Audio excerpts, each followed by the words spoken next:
Well, good day and welcome, ladies and gentlemen, to the inaugural Smart Bets class of 2024 virtual pitch competition. Yes, we are making history. This is the first time we have run this virtual pitch competition. It's a true honor to be your master of ceremonies today. My name is Vale Sloan and I am the Director of Development at Atlas Network. We're addressing an audience from across the world here, and we're all gathered with the goal of fueling positive change.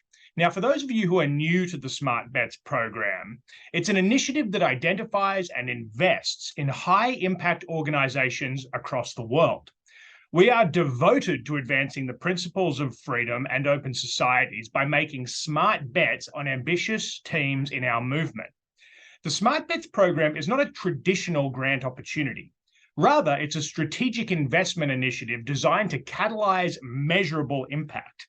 It empowers our network partners to identify, articulate, and execute transformative projects that aim to foster individual liberty, economic opportunity, and the rule of law. Now, Atlas Network's investment extends beyond financial aid.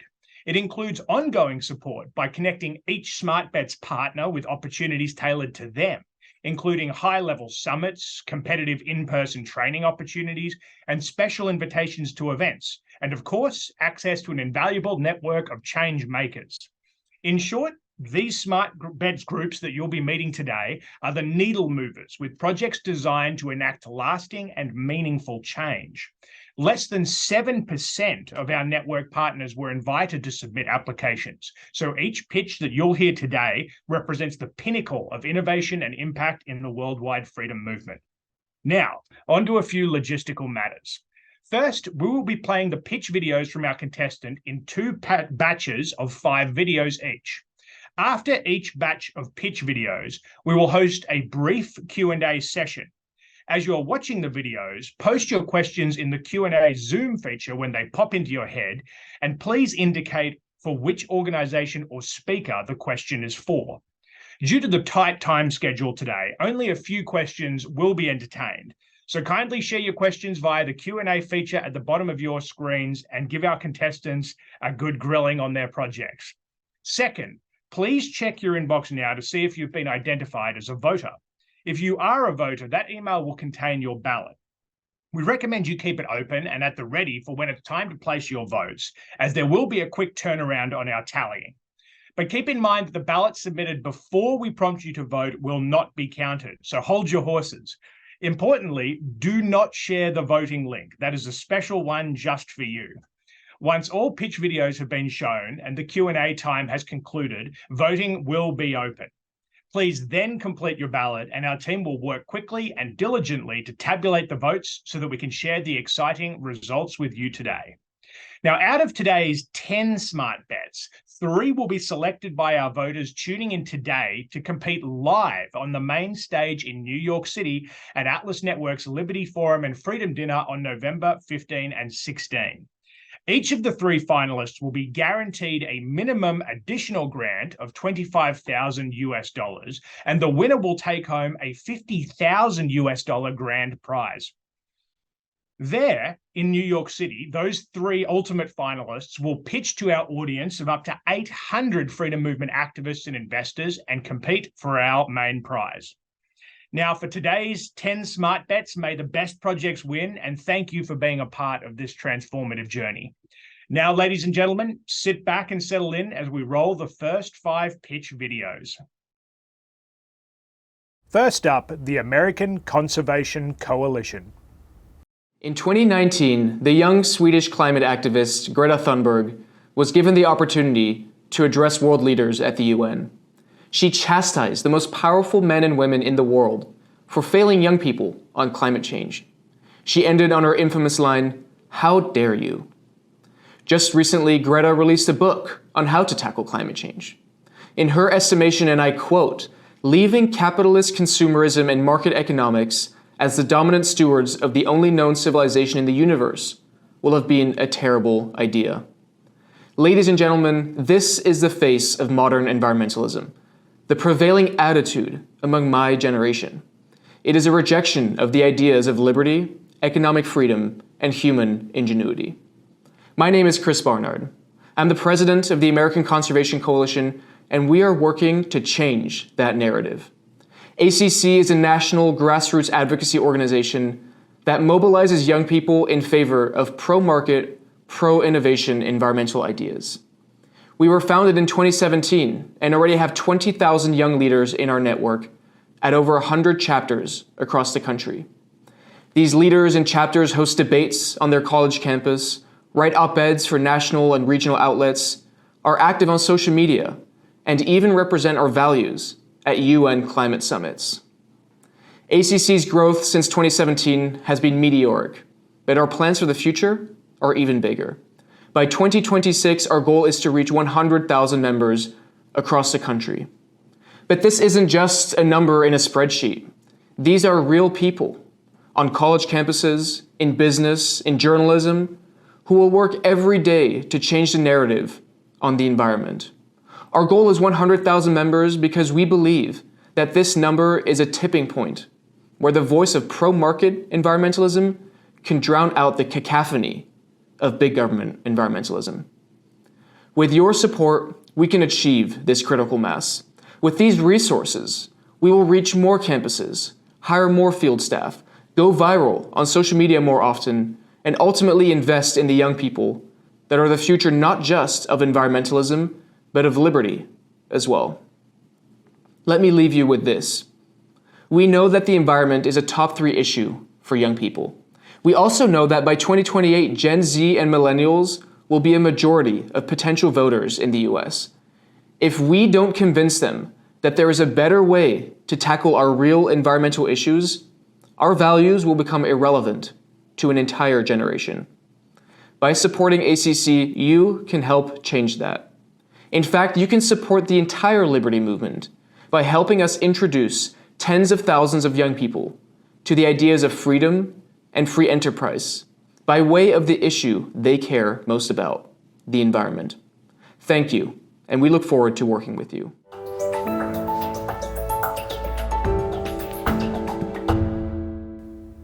Next, we have the Badger Institute. If you've ever looked at maps of U.S. election results, you've likely noticed that states are either red, Republican, or blue, Democrat. I've actually never been a Democrat before, but I am today. wearing the blue shirt. Our state is actually neither red nor blue. We're a little more fickle. We're Purple.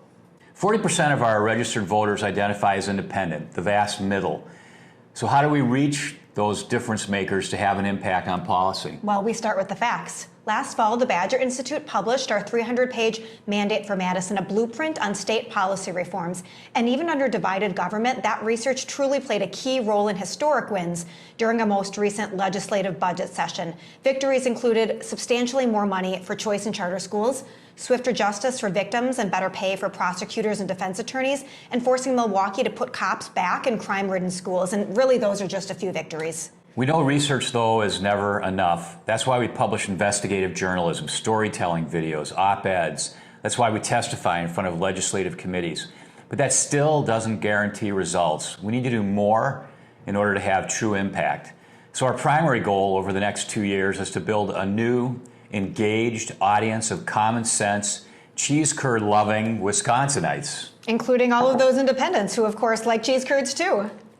So we're asking your support for a new project we call More Eyes and Ears, More Voices, and More Impact. And our goal with that project is to grow our email audience to over 100,000 people who will help us win key battles for minds and policy reform. We want to be their voice in our state capitol. Let them know when legislators are sidestepping them or acting out of self-interest. Nobody else does this in this state. Wisconsin no longer has a reputable, trusted media.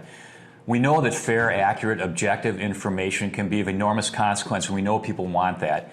We also know that legislators listen to us when they know their constituents are listening to us as well. And that's why the Badger Institute serves as a voice of reason, facts and research, freedom, common sense. We need to reach more people and more often all across the spectrum. We're red. I got there most of the way. He's close enough. He's all right. We're conservative. We're believers in free enterprise, limited government, individual aspiration, facts, and objectivity. But we can't just preach to the choir. We need help to pressure the politicians to do what's right and act common sense policy reforms that provide opportunity for everyone. We're asking you to invest in us. The investment would be used to hire more staff, push for reform on taxes, getting kids into good schools, removing occupational licensing restrictions that kill jobs, keeping energy affordable in this state, hospital costs transparent, and a lot more. Our businesses can grow, our neighbors can flourish, but only if we, the Badger Institute and the Atlas Network supporters, invest and give them that chance. We sincerely thank you for your consideration today, and we really do think this initiative is more than a smart bet. We think it's an essential one.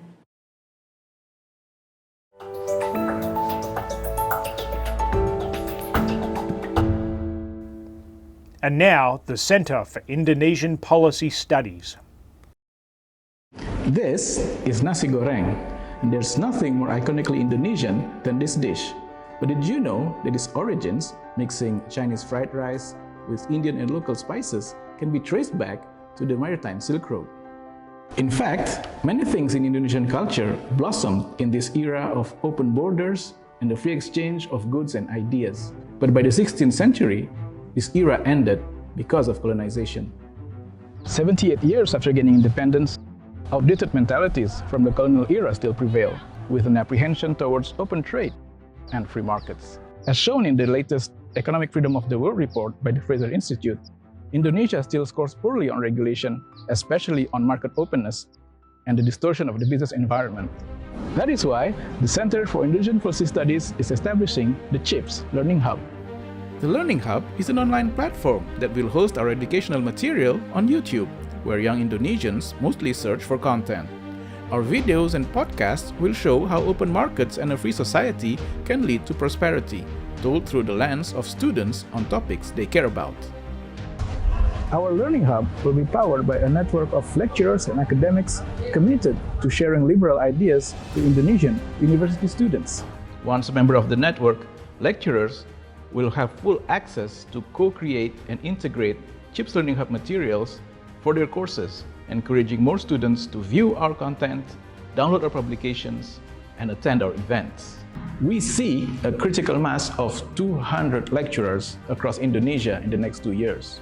We believe this network will be large enough to achieve over 500,000 views of CHIPS Learning Hub content on our social media channels, 2,000 CHIPS Learning Hub participants attend our events, and 30% of the students and lecturers become more receptive to liberal ideas. The CHIPS Learning Hub is built on 3 thematic pillars. We have secured funding on 2 of these pillars, so now we are seeking support for the final pillar that will focus on entrepreneurship and free markets and open trade. Because right now, most universities in Indonesia are teaching state-driven solutions. And since lecturers can influence numerous generations of students, it is critical that we offer the classical liberal perspective. As you know, CHIPS is a voice of policy reform. In 2020, our work on free trade has won the Templeton Freedom Award. Now we want to do more to mainstream liberal ideas. So the next time students eat nasi goreng, they'll be reminded that it was born out of open markets, from a time in our history when Indonesia was freely connected to the outside world. Support CHIPS Learning Hub and spark a strong freedom movement in the East.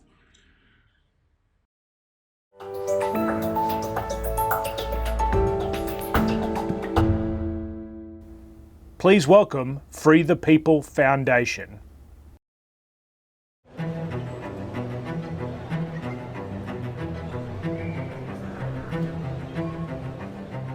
Imagine you have the best idea in the world, but no one hears it.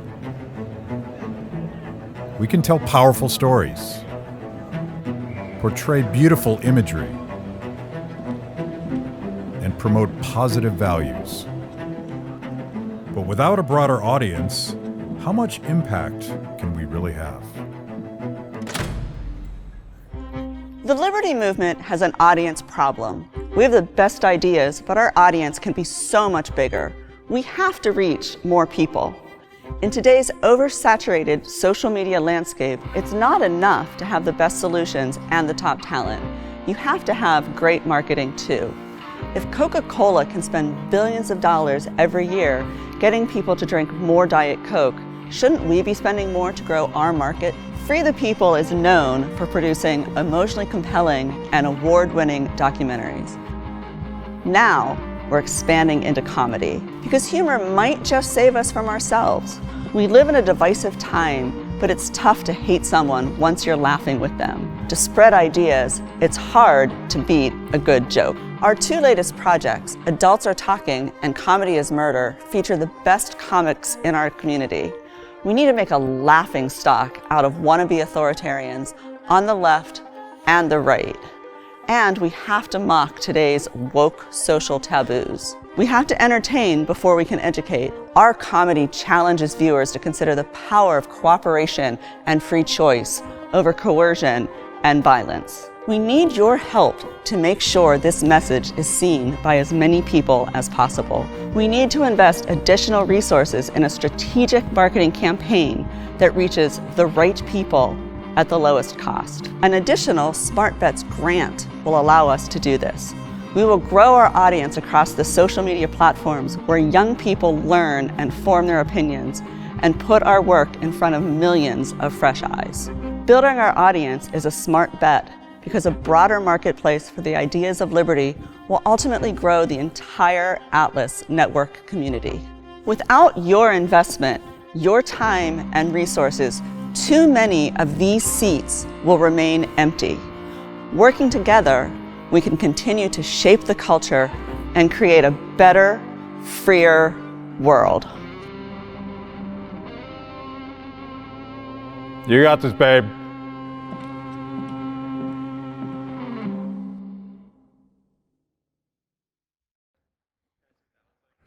This popcorn's so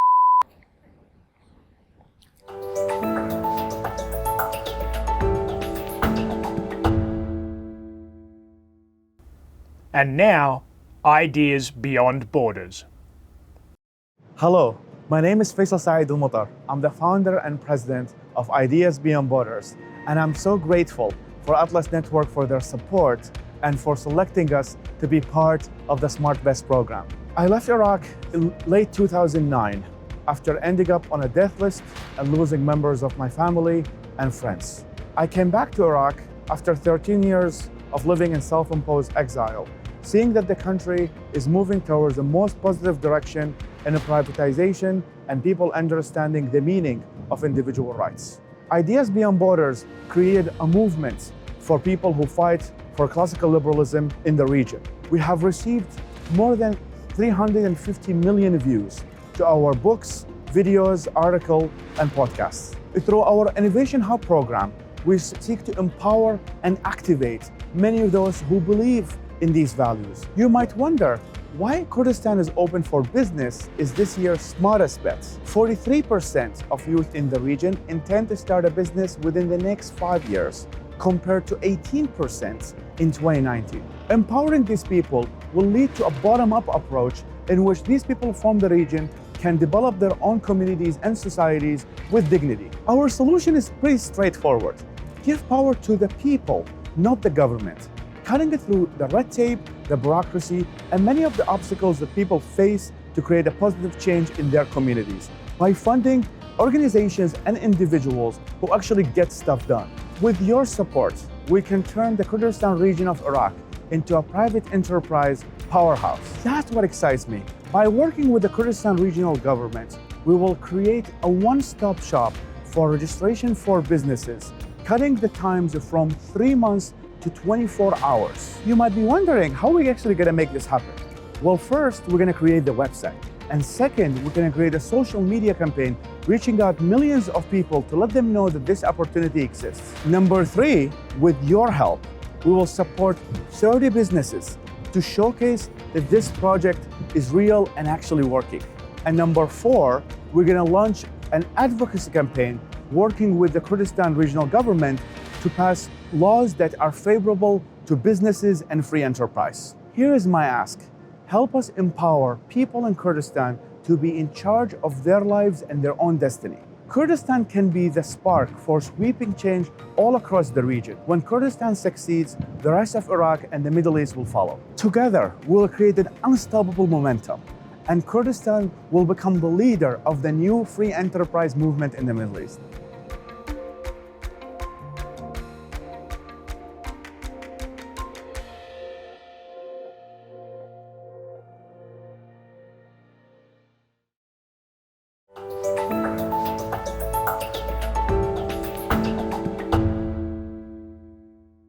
Well, welcome back, everybody. What a fantastic 5 first pitch videos to kick us off. I'm going to ask our 5 representatives from each of our Smart Bets contestants to switch on their cameras now so that we can go through our 15-minute Q&A period with them. Now, please bear in mind, this is a tight 15 minutes, and I'd ask you to keep your answers short, no more than 5 minutes, so I don't have to cut you off. And keep your questions coming if you're a viewer, because this is your chance to ask directly about these projects. The first question I have is for Angela at the Badger Institute. Angela, why is success in Wisconsin relevant for the country broadly? Do you have goals or a previous track record of having your work replicated outside of the state in other purple areas of the country? Thank you for the question. I'm going to start off on this one. I'm Mike Nichols. I'm the president of the Badger Institute. Let me just say first, we are honored to be a part of this group. I'm amazed at the other groups and the presentations and what you're doing in the world. So the Badger Institute is in Wisconsin, and Wisconsin is a key state and pivotal in the United States. We are, again, as we indicated in our video, a purple state. So we have a vast middle. If you look at, in terms of elections, the states that really make a difference in America in terms of who is elected, we'll see Wisconsin and places like Pennsylvania are pivotal. So what happens in Wisconsin is really instrumental and pivotal for America. So that's why I think what we do here in Wisconsin is scalable, can be done in so many other states. But what happens here specifically in terms of reaching the vast middle in America, in America, obviously we're often bifurcated, right? There's a great acrimony between the far left and the far right. We are right of center, right? We believe in liberty, we believe in free markets, individual aspiration, all of those things. But we can't just preach to the choir. We can't just preach to the right. We need to reach people in the middle who we think agree with us, even when they don't know that they agree with us. And I think the more people we get to agree with us in Wisconsin, the more scalable that is, the better it is for us in our state capital in Madison, and changing minds here in this state, which really has, less than 6 million people, but still 6 million, but really is instrumental in America. So we do have a history of reaching out on issues that extend far beyond our state, on taxes and education. We're parts of national coalitions and that have an impact across the country. We're part of state policy network. So we have a lot of interaction with other groups in this country on a lot of similar issues. And we think our impact, yes, primarily what we're trying to do is change minds and make things better for the people in this state. But we think it has a broader impact beyond this state, Angela, right? I'll be respectful of the time limit, Vail, so you don't have to cut me off. I couldn't agree more with everything that Mike said. Excellent. Well, thank you so much for your response there. And I have a second question coming up for Chris at the American Conservation Coalition. Chris, what strategies will you and your team use to ensure that you're positioned to influence the persuadable middle on this issue, rather than being pigeonholed by the mainstream as radical climate deniers? Yeah, well, first of all, I just want to echo that it is an honor as well for us to be here, and we're just grateful to be invited and be part of this. And it's a great question. It's something that I think the Liberty Movement has struggled with for a long time. Whenever we try to push back against some of the Just Stop Oil protesters or Green New Deal ideas on the left, people look at that and think, oh, you're just denying the problem. You don't care. You're in bed with fossil fuels. It frankly is a big problem. There's a few strategies we have to help counteract that. The first one is that we are environmentalists. I'm unabashed about the fact that I love the outdoors. I love hiking, I love skiing, and I care about environmentalism and about climate change as an issue. And so we kind of establish our environmental bona fides up front to say, look, we care about this issue in the same way that you do. We just might have different ideas to get there. The second thing we do is we are data driven. We look at the solutions that work and we look at how to talk to people about them. When we see the solutions that people are actually in favor of, energy choice and competition, unleashing innovation, not restricting energy choices, and just really kind of allowing freedom and markets and innovation to be at the center of this, those are the ideas that actually appeal to people. And we don't emphasize political labels. We don't call ourselves libertarian or Republican or conservative. We lead with the ideas first. And we talk about our concern for the environment, and that's when people really start paying attention, because the reality is the polling shows that they do agree with us. We just haven't found a way as a movement to talk about this yet, and this is how ACC actually does that. The third thing I'll say is We have 25,000 activists across the country now. I think the video mentioned 20,000. We've recruited 5,000 just this fall alone. So we're already outdated with the video, which was made a month ago. But we go on college campuses and we work with the sustainability clubs. We work with outdoor communities to rally around the ideas that matter and to do things that are nonpartisan, not super political, but just rally around the concern that we share, that we jointly have, and then just pivot to the ideas. And we organize over 200 events a year just doing exactly that kind of stuff. And the young people that are a part of that, they really appreciate that, and that opens up their mind to these new ideas. That's really the way that we go about this. And that's the way that we can kind of get rid of that climate denial label that the Liberty Movement has had for so long. Well, that's great, Chris. Thank you for giving us those insights into your plans there to not be pigeonholed. I have a third question here for Chips and Anthea. Anthea, how will these videos stand out and reach a wide audience when there's already so much content out there? Hi, Vale. Quite right. That's an excellent question. So that's why we are actually very much focused in the university ecosystem. Our ultimate goal here is to ultimately mainstream the ideas of economic freedom, open societies, and entrepreneurship. So we are very much focused on not only videos, but also events. And this combination of activities are very engaging for university students. But not only that, we are aiming that these videos are kind of a fun, interesting way for people, for university students to learn about the topic that they're already studying. So there'll also be a part of reading lists provided by lecturers. So that's one way to get more eyeballs on our videos, really kind of support the learning journey of students as they go through their courses and their subjects. In addition to that, our events are more fun, more interactive. We avoid that very typical lecture, traditional lecture styles. We'll try to put games, we'll try to put things that students are very interested in. And so we'll create this kind of virtuous cycle of engagement through events, through exposure to our videos. And ultimately, you know, as boring as it sounds, hopefully we want them to mention liberal ideas in their essays and a lot of their opinion pieces that they might write for perhaps their school publications and that sort of thing. So this is the way we aim to kind of normalize or mainstream liberal ideas. Good to hear, Anthea. Not your grandfather's lecture series. It's absolutely a new and innovative thing. It's good to hear. Fourth question here for you, Terry, at Free the People Foundation. I have a bit of a twofer for you here. There are many topics within the freedom movement worth talking about. So what are the priority issues for Free the People right now and why? And the second part of this question is, how are you looking to promote your new comedic videos? And do you think this is an avenue to get young people in particular excited about the work that you're doing? Sure. Again, I just want to say thank you for choosing me to be part of this great group of people. It's very tough competition that we are up against. But I think we're up for the fight. So as far as the topics that we choose, we look at everything in a broad-based way, focusing on ideas and issues that we think will reach people across both sides. And we will also try, especially in the comedy side of things, to choose issues and things that are topical. For instance, we just released a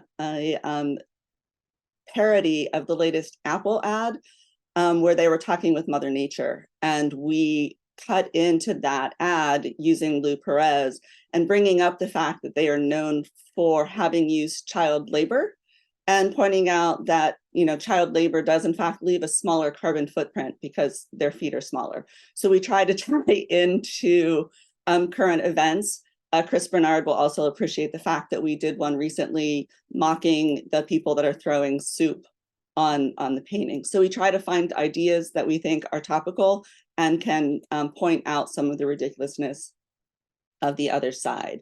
And your other question about how are we going to promote this to young people? Well, we are working and are expanding our social media marketing department. We've just hired a brand new social media manager. We're very excited to have Sarah on board. And we're looking to use this additional funding from Atlas Smart Bets to expand our online digital marketing. And so with that, we can easily target various audiences with messaging, pictures, and all of that. We can split test. The beauty of doing social media ads are you can start off very small, see what works, and then expand it that way. So it's a very strategic way to target the people that you want to reach. Excellent. That's good to hear, Terry. Thanks for handling the double-barreled question there for us. Faisal, I have one for you, my friend, for Ideas Beyond Borders. Since up to this point, Ideas Beyond Borders has been focused mainly on the long-term hearts and minds change type of projects rather than policy reform. What would you say to donors in the audience today to encourage them that Ideas Beyond Borders is set up for success in its project in Kurdistan? Thank you so much for the question. Thank you so much for having me. I'm very glad that Iraq today is more viewed through the lens of free enterprise and business than the lens of counterterrorism. So I'm very happy that Atlas Network is part of this wave that actually try to improve lives there. The Kurdistan story is actually really interesting. It was the place where we were asked to open our first office, physical office in the Middle East. I mean, we were mostly because of the freedom of speech that exists in the United States, we have utilized the First Amendment to its best by reaching out to the people there. And it was a request with one of the advisors to the Prime Minister of Kurdistan, who I met with in my first visit to Iraq after 13 years of self-imposed exile. And one of the main things that they mentioned is that they are really interested in what we do in terms of the ideas that we spread, but they're interested to work with us to actually expand our reach into the local governance of the Kurdistan region of Iraq. So we have A/B tested this hypothesis by first working with the government in their cyber policy, which used to be more leans towards authoritarianism, and we slowly, to our work and expertise, we were able to move them towards a more libertarian, I would say, or classical liberal approach. So that was, and that policy success has received a lot of media coverage locally that really gave us some kind of foot in the ground. And then we are like, okay, this is we succeed in the cyber space. Can we move into the free enterprise space and actually making it easy? In terms of what the additional funds would be used, is that what I think would be different about the free enterprise compared to the cyber one is that, number one, the free enterprise actually works. And number two, showing the showcases of like, okay, now we have the website. Now people are easily able to register a website from 1 day compared to 3 months. Now we can also fund businesses that showcase that this whole project is actually works, other than just stuck into the kind of the theory space, which we try. We have great expertise on. As I mentioned, we have 350 million views annually. But we're really aiming to, now this is, I would say, the second phase of IBB, of actually changing things on the ground, in addition to changing minds through our platforms. Excellent. That's some great extra context there, Faisal. Thank you for that. And that concludes our first Q&A section here, ladies and gentlemen. I have to say, it's a testament to the quality of our Smart Bets contestants that I didn't need to cut them off. Who wants a loud Australian telling them they can't talk anymore? So thank you for keeping to time, and thank you for sharing your insights there to our first 5 contestants. We're about to roll the second batch of 5 pitch videos, and remember that once those have concluded, we'll have a second Q&A session, and voting will open up after that. So get ready for the next 5 videos, ladies and gentlemen. First up, Institut Ostrom Catalunya.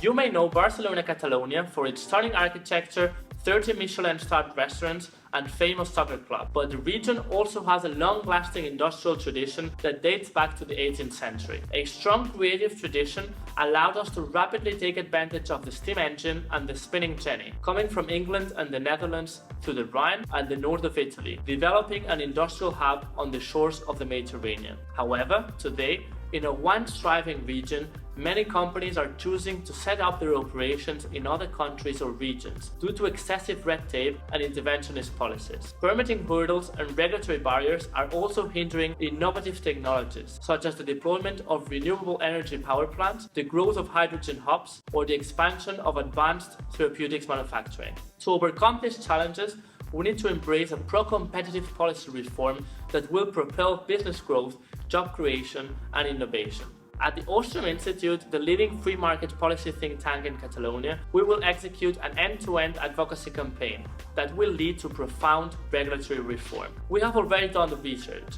Our proposed reforms include launching a fast track for industrial projects, replacing licenses with affidavits for minor procedures, creating an open line for businesses against hyper-regulation, and introducing the one-in, one-out rule, whereby no new regulation is brought in without other regulation being cut by a greater amount. Our team has secured several key reforms throughout the last 5 years, including the legal recognition of home sharing, the white paper on tax reform by the Treasury Secretary of State, and the regulation of e-commerce of prescription drugs. Additional funding will help us engage in a three-pronged approach to affect change, including public awareness, grassroots work, and government affairs. With your help, our policy work will be featured in the main media outlets and TV programs, and we will move the Overton window through social media activities, videos, and roadshow events across Catalonia. And most importantly, you will help us gather the key political support in the Catalan Parliament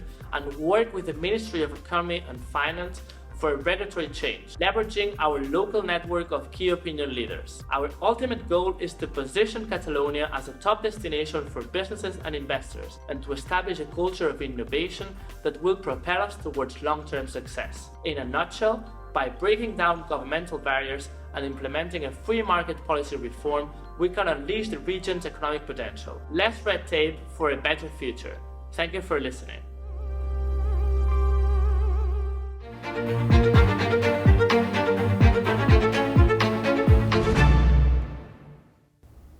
And now, Instituto OMG.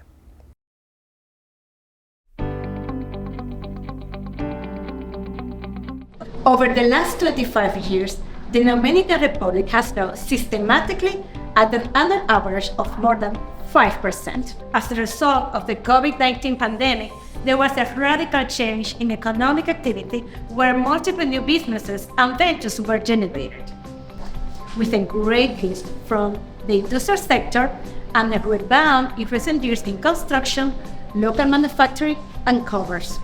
Also, regarding the foreign direct investments, the Dominican Republic ranks first in the Caribbean as the main investment destination.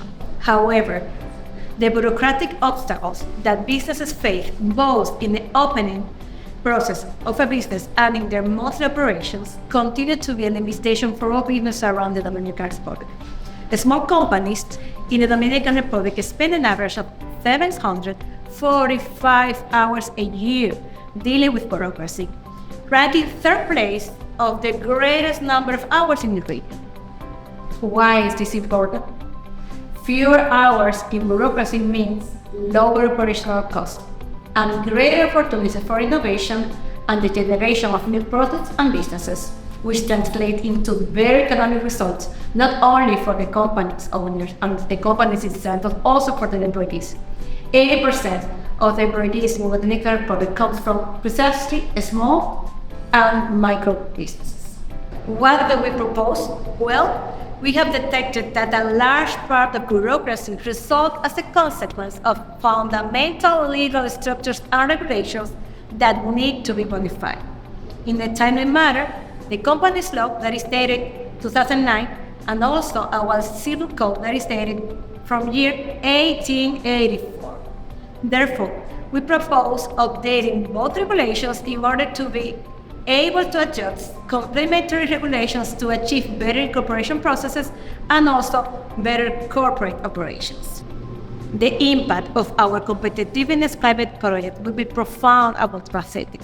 Economic growth, both domestic and foreign investments, leading to increased job opportunities and economic diversification and a higher GDP growth. Business confidence, both under investors and entrepreneurs.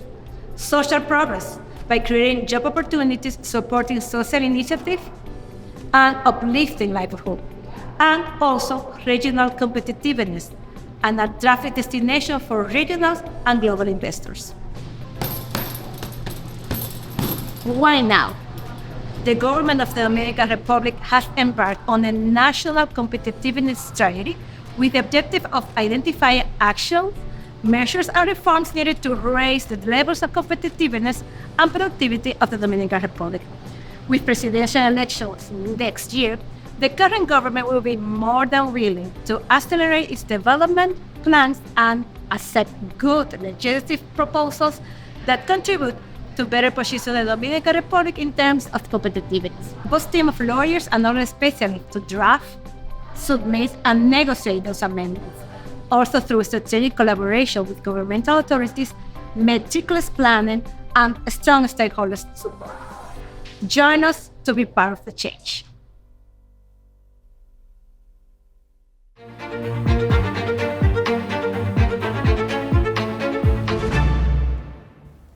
Please welcome Liberty Sparks. Yes, you're now entering Tanzania. Ladies and gentlemen, imagine waking up with a hope, ready to pursue your dreams. Suddenly your dream turned to ashes with the authority. This is the story of Mary Matia, a determined businesswoman who brought 5,000 USD worth of chicken from Kenya to Tanzania. Sadly, her dream turned into ashes when the Tanzania Revenue Authority banned the chicken due to lack of permitting. Mary's story is not an isolated instance. Countless traders face similar losses due to border restrictions and the compressed procedures. This has been limiting growth of business and increasing poverty among the Tanzanians.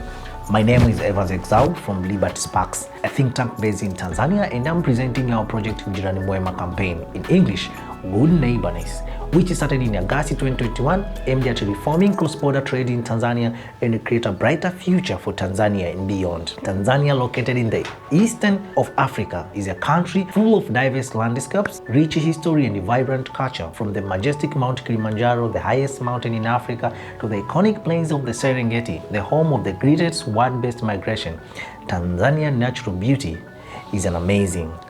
However, over 14 million people out of 65 million Tanzanians live under extreme poverty line, and 26 million, approximately 49% of the populations, live below $1 per day.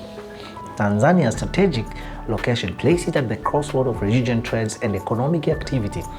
Its border connects with Kenya, Uganda, Rwanda, Burundi, and Democratic Republic of Congo, representing a vast opportunity for cooperation and commerce. But the question is, why Tanzania is poor? The government has set various procedures and requirements for trading across border, impacting the entire East African entrepreneurs, hindering their ability to grow their business and get out of poverty. And this is why we are presenting Ujirani Mwema campaigns. Through our research and policy initiative, we have made some serious progress. We have reduced significantly transit time by half and the number of NTB, but this is not enough and there is a need for more. Tanzania has an urgent need for poverty alleviation, as 14 million people still live out of poverty, the extreme poverty. 26 million face financial hardship, over 70% of women still working informal, like Mary Matia, that trade informally, experiencing good confiscations, harassment, violence, and imprisonment. The situation demands immediate and transformative change.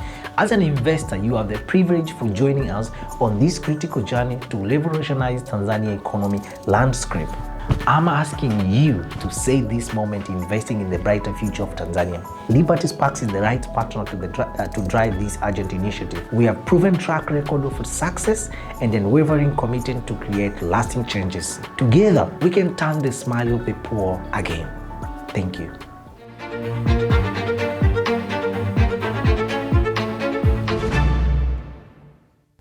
And now, Livres. Hi, I'm Magno Cal. Brazil has a political history marked by authoritarian governments of all inclinations. And although the last 35 years have been the longest uninterrupted democratic experience, one cannot deny that echoes of our last military dictatorship still persist within our society. One of their most visible signs is the compulsory military service, a state-imposed Russian roulette that 100,000 young Brazilians must go through every year upon completing 18 years of age. Every 18-year-old boy is subjected to the military call independently of their life situation or their will. They must give up whatever they're doing, some are even working to support their families, and spend the next year at the armed forces without any justifications based on the defense of our freedoms, of our territory. The state disrupts their lives just because it can. At the heart of a constitution, though, we discovered the right of every Brazilian to conscientious objection. Sometimes, even the military is not aware of this constitutional right. More often, though, especially in smaller cities where people are typically poor and less educated, they outright deny the youth's right to be exempted. But the Constitution is clear. Those who objected to military service as a matter of conscience should be excused from the mandatory service. And it was through this mechanism that we freed the first young man from the draft in 2019. Through the power of internet, we're extending our reach to every corner of Brazil. Our outreach in the media has grown exponentially, with our team being featured almost daily in the national and international press. Since the beginning of this campaign, we have managed to help more than 1,500 young men to be free from mandatory service. We're also the first activists to take legal action against the Brazilian Armed Forces to liberate a young man who had his rights violated and was incorporated against his constitutional right to objection. Here at Livres, we're dedicated to improve the lives of Brazilians, and we know how to get the job done. Our experience campaigning in the media and politics helped us to change the legislation and allowed for private investments in the provision of water and sewage in Brazil. That change has already benefited 20 million Brazilians. Our work was recognized by Atlas, making us finalists of the Templeton Freedom Award and the winners of Latin America Liberty Award in the same year. All this prepared us to take on a new challenge, and we need your help to increase pressure against mandatory military service in Brazil. We need to reach more people, gain more ground, free more youth from the clutches of compulsory military service, with the ultimate goal of finally ending it, freeing more than 100,000 young men per year. Building a liberal order in a historic authoritarian country is not easy. With your help, we can ensure that future generations will enjoy the freedoms that they all deserve. And you, will you help us in this fight? I hope so.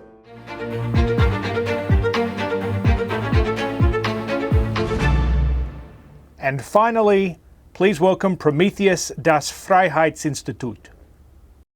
We want to achieve no less than saving Europe from stagnation. Europe is an important cornerstone in the development and preservation of liberty, as a place where many impulses and ideas came from and can still come from.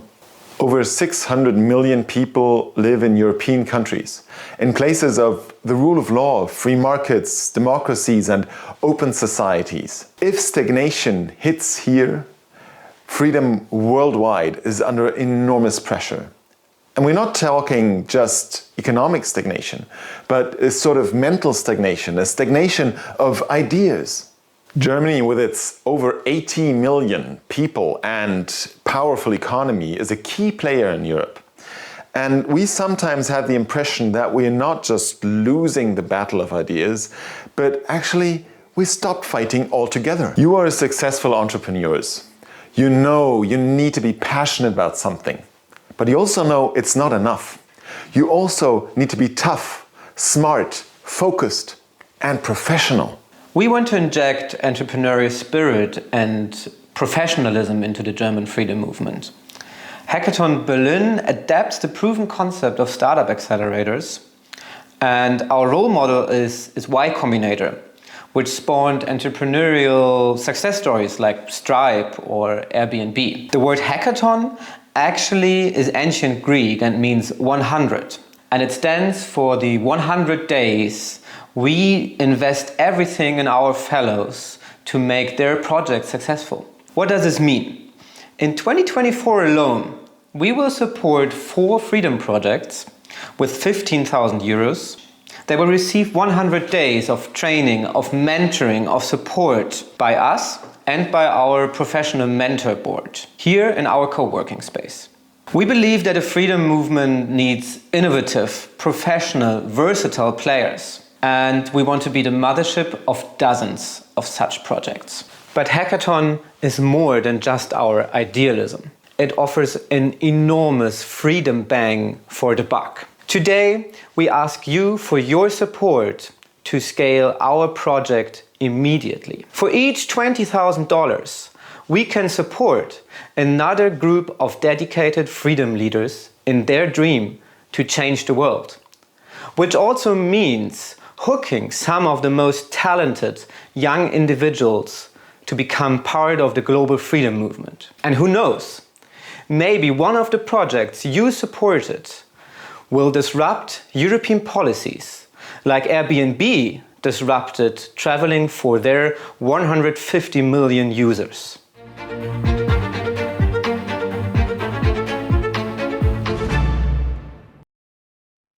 Well, I'm back, ladies and gentlemen, and that was our last 5 pitch videos, and what a 5 to close us out. Now we're going to move into our Q&A session, so I'm going to ask our second 5 Smart Bets partners to turn on their cameras now if they haven't already. Again, we've got a tight 15-minute window for questions, so please keep your answers as succinct as possible. I have a first question here for Monica at Instituto OMG. Monica, what challenges do you expect to face in getting your targeted reforms across the finish line? Is there particular pushback you expect and are prepared to address? Hi, everyone. Thank you for the question. Indeed, we have some challenges. The main challenges is the status quo.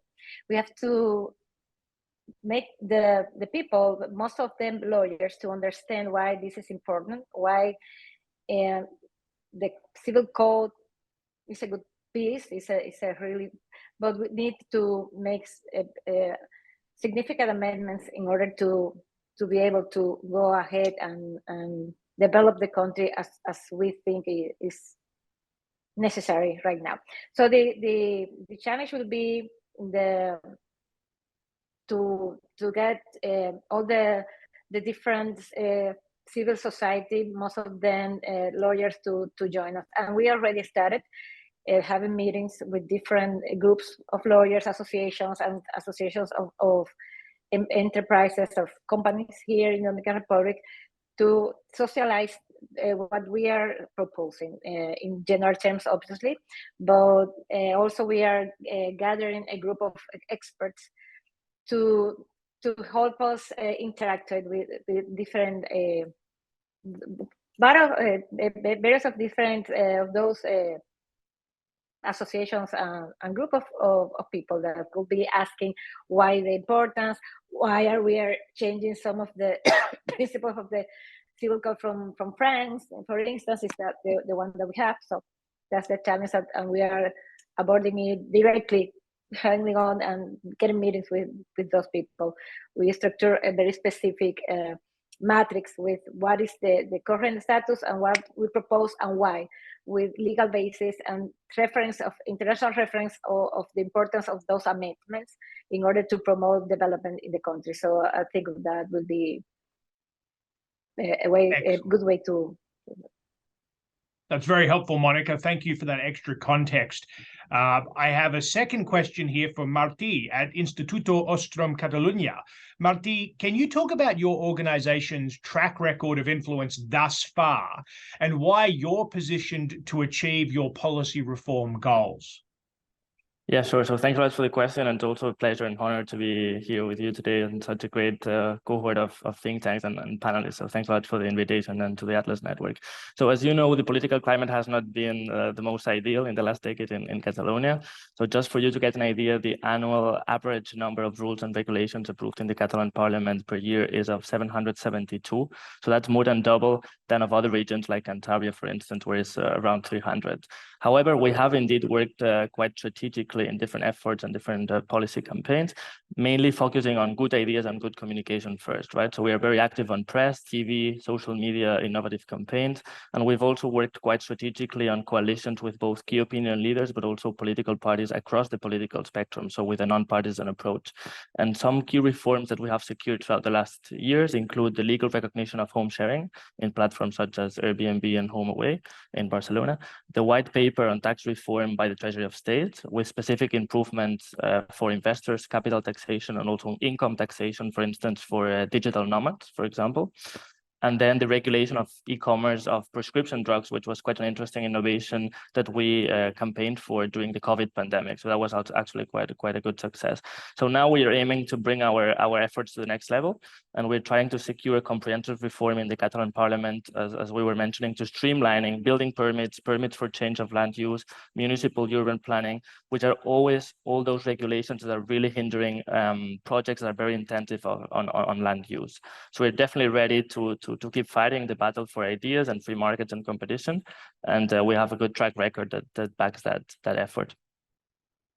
Excellent. Thank you for that extra information there. It sounds like you have your work cut out for you with that many regulations, so I'm glad somebody's fighting the good fight. My third question here is for Evans at Liberty Sparks. Evans, what is Liberty Sparks' approach to gaining buy-in from stakeholders, including policymakers and entrepreneurs, in order for the process to be successful? And how do you plan to advance the reforms you seek amid cultural resistance and inertia? What's your strategy for change, I suppose, is the succinct way to put that. Thank you so much, Vale, for having me. I thank Atlas Network for this opportunity. My apologies, my video is tuned up because we are actually in the middle of power cuts in Tanzania. And this is how we are going to approach the issues of engaging the stakeholders. Last year, we created a working group of 10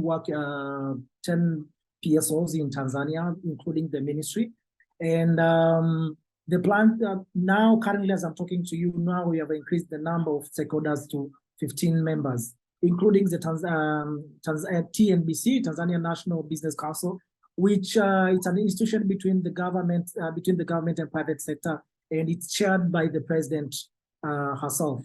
So we are also engaging the number of members of parliaments from East Africa, just to make sure that we are getting the support from the member of other countries who engaging with the other member from other countries.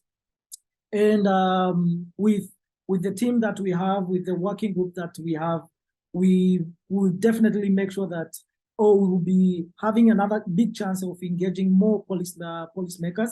As now we have 50 policymakers now that we are working with. Back on the last year projects we have done, we have created a very good communication with the member of parliaments, over 50 member of parliaments, and now we are planning to increase the member of parliaments. And we have been sharing a lot of information with them whenever we hear any issues along our borders, and whenever we hear any issue relating to cross-border business. So the plan is to engaging with them one-on-one and make sure that they are becoming part of the project. And through that way, apart from the media that we're engaging, for example, last year, we managed to have over 60 media outlets that broadcasted our release of the reports on cross-border business.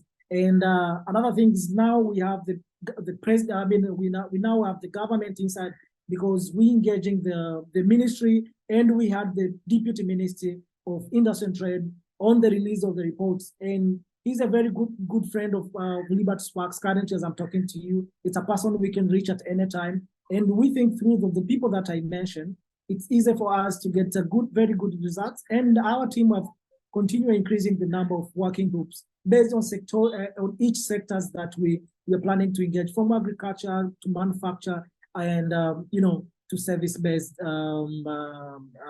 trade issues. Excellent. Thank you for that, Evans. It's good to hear about the coalition building you're doing to make those changes happen. I have a question for you, Magno, and your team at Livres. Magno, with so many pressing issues affecting Brazil and its population that you mentioned, like poverty, lack of property rights, free speech, things like this, why is ending the draft a priority for Livres? And why is this relevant now for the young men that still have to serve in the military? Good morning, Vale. Good morning to everyone watching us. It's really a pleasure to be part of the Smart Bets cohort with so many familiar faces. Vale, there are a few reasons why we believe this is an important issue. First of all, this is an issue that affects 100,000 Brazilian families every year. These boys who are being drafted, they are, for most part, already helping the families working or planning a good future, a better future, by studying. The time they spend in the army do not contribute much for their future. They receive very little money to support their families or support themselves. And there is not really a career path for them in the future. But there is also a very principal part of it, not only helping these families and these people, but also as a principle, this is a rest of a dictatorship that is being left in the Brazilian society. Not in the Brazilian constitution, but in Brazilian society. The constitution guarantees the rights of these people to be exempt from military service, but our society just assumes this is the way it should be, this is the way we should move forward. So we discovered this tool in the constitution, and we went after it with 100% organic campaign, and we have already helped more than 1,500 people. With money, we could reach a lot more people. We could bring more other organizations to help us with mobilizing society. We can talk to more people in the press, and we can make this, transform this into a really mass campaign. There's a lot of people who are affected by it every day. There's a lot of boys who are conscripted without their willingness. That makes them open to cases of discrimination, cases of bullying, cases of homophobia, things that we deal daily in our relationship with these young boys. So I believe this is really important because we need to send a message. The army and the armed forces in Brazil have been very close to politics in recent years. We need to send a message. To have a democratic armed forces, we need a democratic way of conscripting people to their ranks. The armed forces have always been an issue for us, liberty-minded people, and we should end the conscription against the will of every boy in every country. This is something we have an opportunity to do now in Brazil, and this is something we've been dedicating our time to. Excellent work there, Magno. It is somewhat hard for me to square the ideas of mandatory military service with the ideas of peace, love, and liberty. So it's good to hear about the project you're working on. Florian, my friend, and the Prometheus Institute, I have a question for you. What is the audience of Prometheus's projects, and will the projects incubated be only from Germany or for anywhere in Europe and the world? Sure. Thank you, Vale, for this question, and greetings from Berlin to the global freedom movement. I'm actually very excited to be here today. I think you can see that. So yeah, the audience, that really, the beauty of this project is that we don't know yet. So, I mean, the projects that we will accelerate or incubate can have all sorts of different faces. Just to give you an example, we had 2 pilot projects over the past year where we tried and tested the concept as it stands now. One was a comic figure, a video project, short 20-second videos for target group 14 to 20-year-olds to dive into Twitter and YouTube and all those short video formats.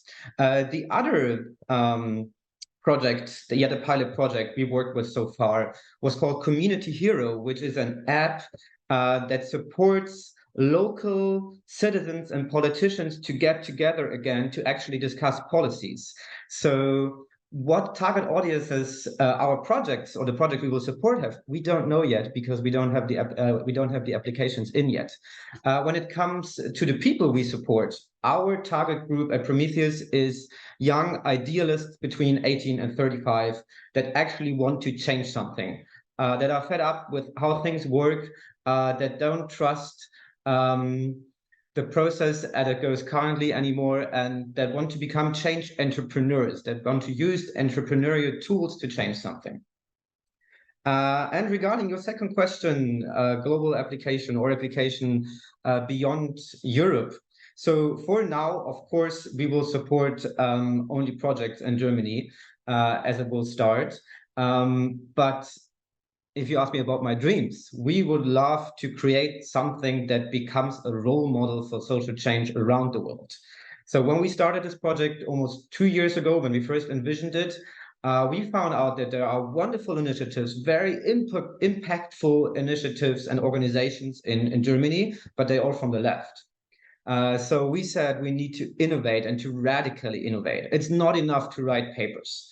we need to find new tools to actually create social change and to foster the ideas of freedom.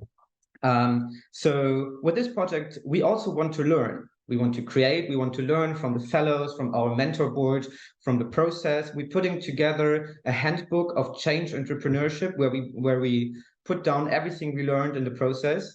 And then ideally, I would love to travel around the world, to travel through Europe from Atlas partner to Atlas partner and just talk about our experiences and what we learned with this project so that we can create similar projects all around the world from the experience we made here in Germany.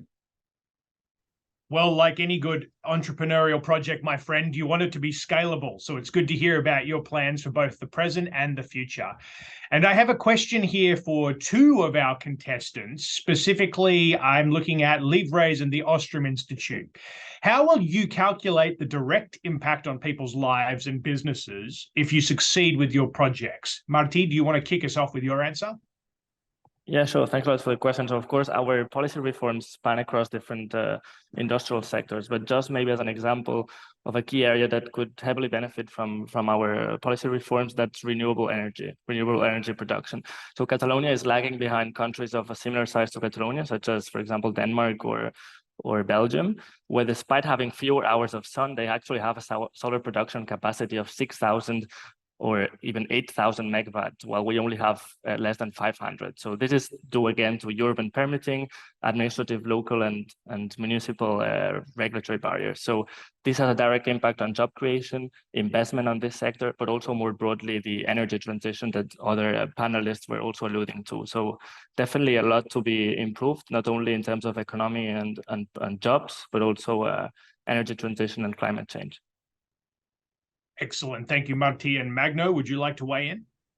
Well, for our project, we need to be clear. We want to end the draft. But for that, we need a constitutional amendment that would take a long time.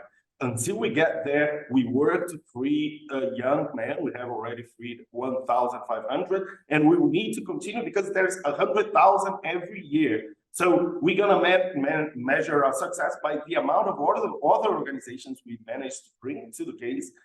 We are aware that there's 100,000 men every year. We cannot help them all. We have a small structure. We want to help more people, as many as possible, but we will need more partners. We need to get this message to the media. So we will need to increase the amount of time we spend talking about these issues, and we will need the participation of our members. Livres is a membership association. We need people in every corner of Brazil to be talking about this. We want to capacitate members to talk about this in schools, as particularly people who are leaving high school. They have an opportunity to go to work, go to university, or be drafted to the army. It's not a short-term alternative to end the draft right now, but we need to free from the draft as many people as possible, and that's our main measure of success. Well, that's fantastic. Thank you both for your responses. And I have to say thank you to these 5 Smart Bets contestants for handling these questions. That concludes the pitch videos and the second Q&A section of today's virtual pitch competition. Well done, everybody. Now, on to the voting. To reiterate, please check your inbox right now if you've been identified as a voter for today's competition. Instructions for voting will be contained within. And again, please do not share that voting link. It is just for you. Voting is now open, so get to it. Please now complete your ballot to vote, as the polls are only open over the next few minutes. Our team will work quickly and diligently to tabulate the results. Now, while voting is underway and you're casting your ballots, let's enjoy a sneak peek preview of what we have planned for Atlas Network's 2023 Liberty Forum and Freedom Dinner, which will be held in New York City on November 15 and 16. Register now for your ticket via atlasnetwork.org/events, and let's watch the video.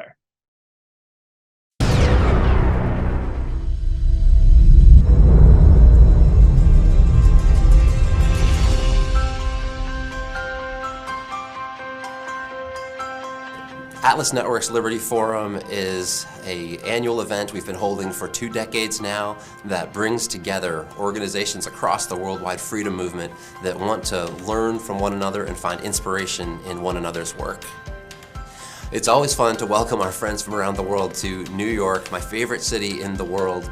And I think the energy that you find inside the Liberty Forum and Freedom Dinner each year is just a really incredible buzz of inspiration.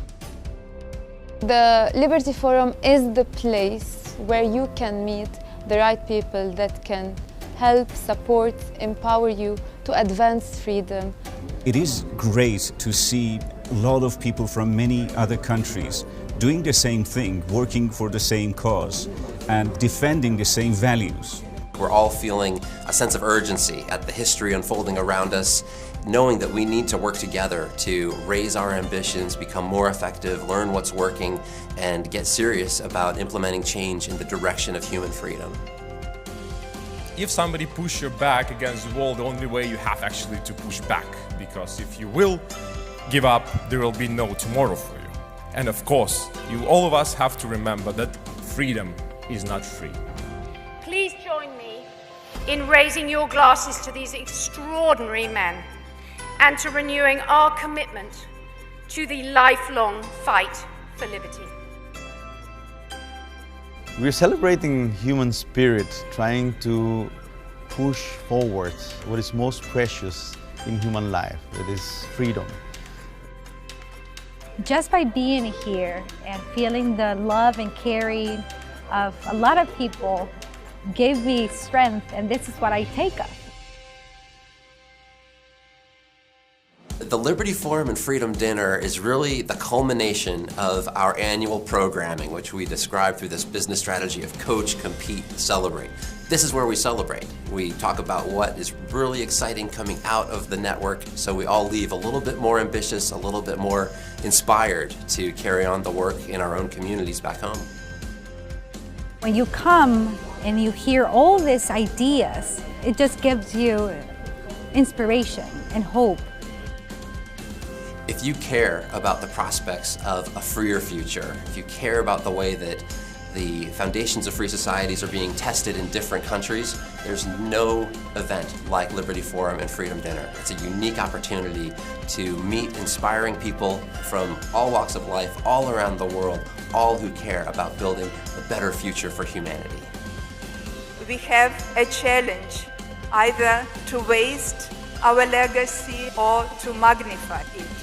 If you ever feel that you are discouraged, if you feel ever to give up, always remember what necessarily matters is not the size of the dog in the fight, it's the size of the fight inside the dog. I thank Atlas Network and Templeton Foundation because they were the one who expanded the fight. Thank you very much.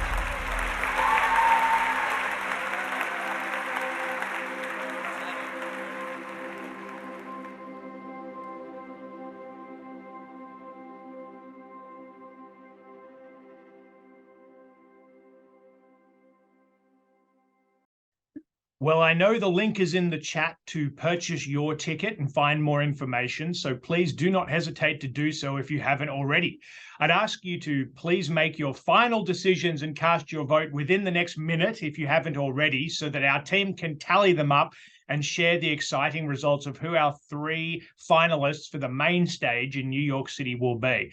But in the meantime, how great was that video? Thanks to our friends at UFM there for helping put that together. I love Liberty Forum and Freedom Dinner, as I know many of you do, because it's a happy occasion. You only have to see those smiling faces to know what the electricity in the room is like.